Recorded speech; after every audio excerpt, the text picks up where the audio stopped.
Bonjour tout le monde, c'est Selma, je suis ravie de vous retrouver aujourd'hui pour ce nouveau tuto mini-album. J'ai appelé ce mini-album express car il est rapide à faire, il demande peu de moyens et surtout vous allez pouvoir mettre un nombre étonnant de photos. Comme d'habitude, pour la couverture, j'utilise du carton de 2 mm. Je vous ai donné toutes les mesures en légende. Voici les morceaux pour les pages intérieures. Alors je vous avais dit qu'ils demandaient peu de moyens et c'est le cas car j'ai utilisé en tout et pour tout une page de basil blanc et 2 papiers imprimés. Après avoir découpé les morceaux de basil blanc nécessaires, je les plie simplement en deux. Il y a dans ce mini une double page et une pochette. La pochette est terminée, je plie en deux la double page.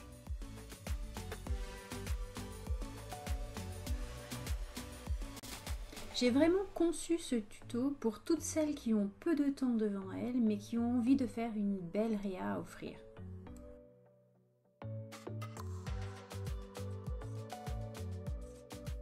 J'ai pris un petit peu d'avance, j'ai découpé mon morceau de papier, j'ai fait une petite couture machine tout autour et j'ai utilisé un die de chez Simply Graphic pour les sperluettes. Avec de l'encre Versafine grise et un tampon fond écriture, je vais venir tamponner par-dessus les sperluettes et bider.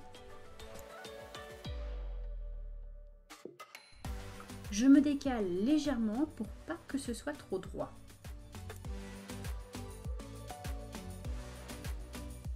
Comme d'habitude, j'ai préparé tous mes petits éléments. Vous retrouvez l'esperluette qui a été évidée et je réalise une superposition d'étiquettes.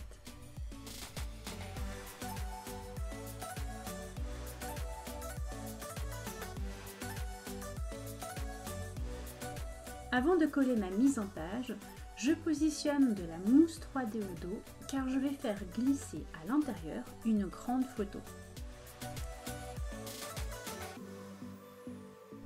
Alors je vais en mettre partout autour, sauf bien sûr sur le haut, car c'est à cet endroit-là que va glisser ma photo. Là on voit bien l'épaisseur pour la photo et je vais rajouter quelques petits morceaux jusqu'en haut.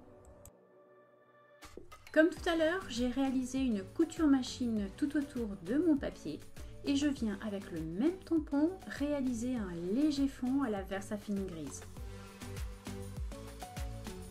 Sur cette page aussi, il y aura une cachette.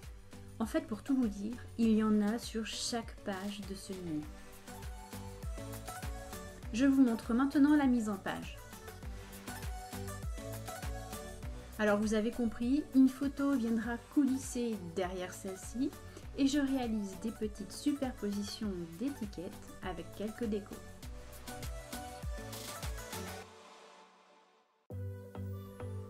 Tout à l'heure, j'ai réalisé le pliage de la pochette et maintenant, je termine sa confection.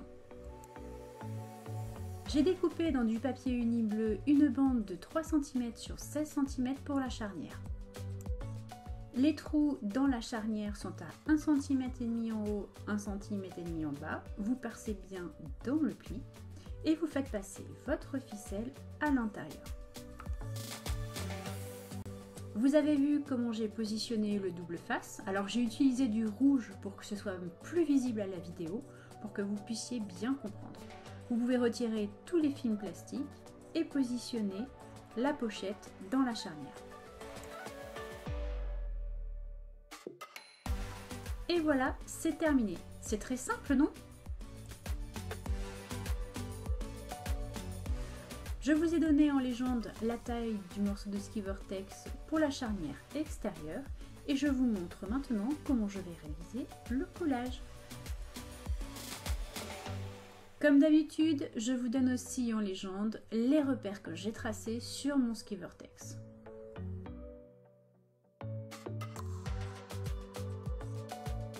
J'ai collé mon premier morceau et je maroufle bien avant de passer au suivant.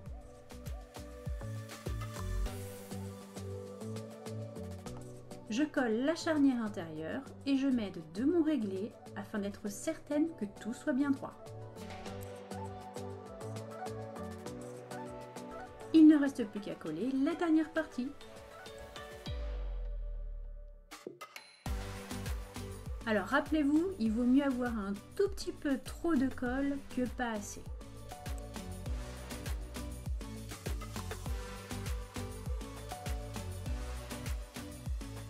Je peux maintenant remborder le haut et le bas.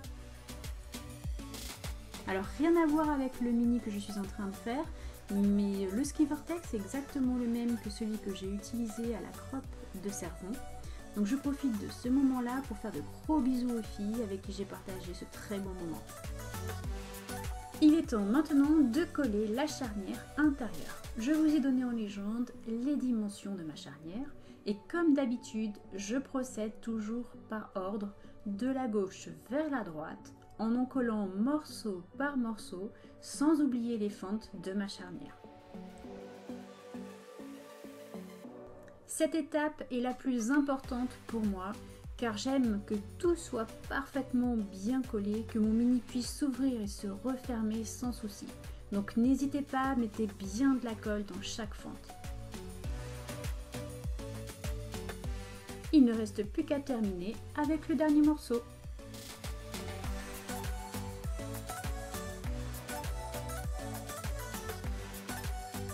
Passons maintenant à l'habillage extérieur. Comme d'habitude, j'en colle tout mon carton et je viens positionner directement mon papier et je maroufle bien.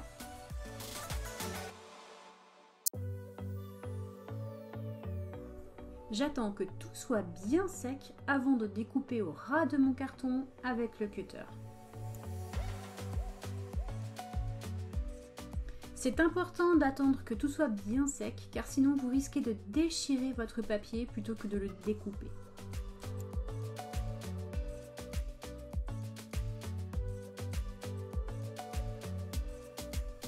Évidemment, je fais exactement la même chose de l'autre côté. Je savais que j'avais assez de papier pour réaliser la couverture extérieure de mon mini, mais je voulais vous le montrer pour que vous puissiez vous rendre compte de ce qu'il me reste en papier.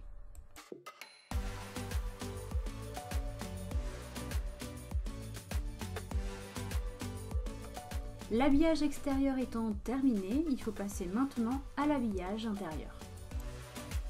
Je procède exactement de la même façon que tout à l'heure.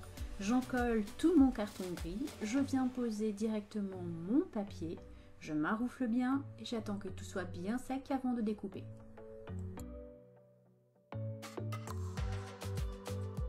Et je fais pareil de l'autre côté.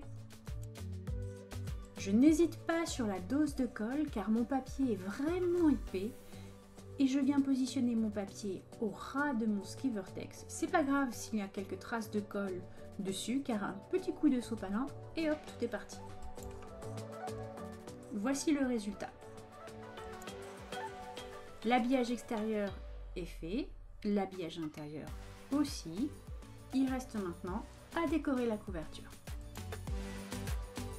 J'ai réalisé au crayon de papier un petit repère à 2,5 cm sur la jonction de mes deux papiers et grâce à la crocodile, je réalise mon trou.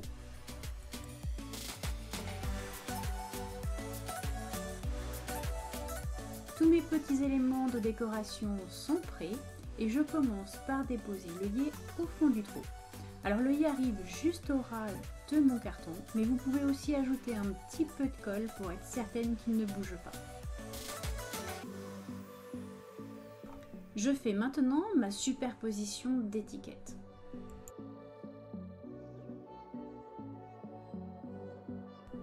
J'ajoute 2 petites feuilles et le tour est joué.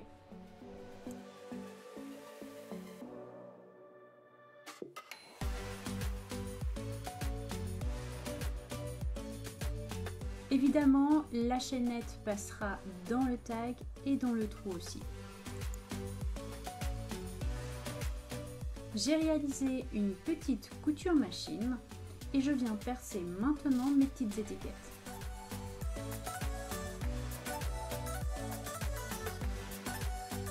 Avec ce morceau de fil, je viens ajouter un petit peu de matière à ma décoration. je réalise un simple nœud coulissant.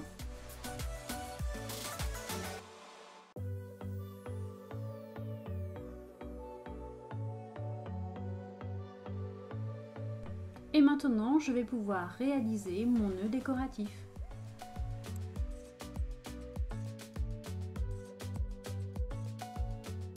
Voilà l'idée de ma déco. Je vais simplement recouper mon fil blanc car il est bien trop grand.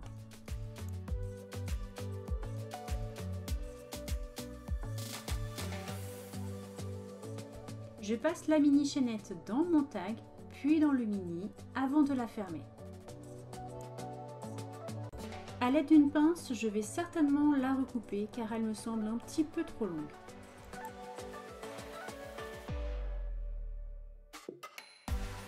Et il ne reste plus qu'à coller les étiquettes décoratives.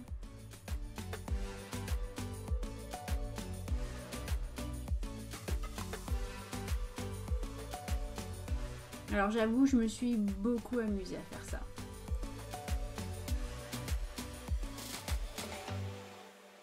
Pour attacher les pages à ma couverture, je décide de percer ma charnière en réalisant les trous à 2 cm du haut et du bas pour faire passer ma ficelle.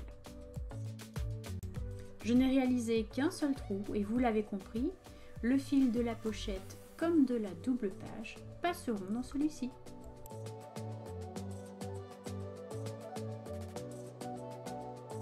Je commence par attacher ma pochette. Cette fois, j'ai décidé de réaliser mes nœuds à l'extérieur de la charnière, au plus près du trou en bas. Les filles, c'est le moment de la question. Alors, est-ce que vous avez aimé cette réa? Est-ce que je continue dans cette voie pour vous proposer quelque chose de différent, rapide, avec peu de moyens? Alors, pour information, j'ai l'intention de mettre le tuto en PDF dans ma boutique Selma Scrap pour toutes celles qui auront envie.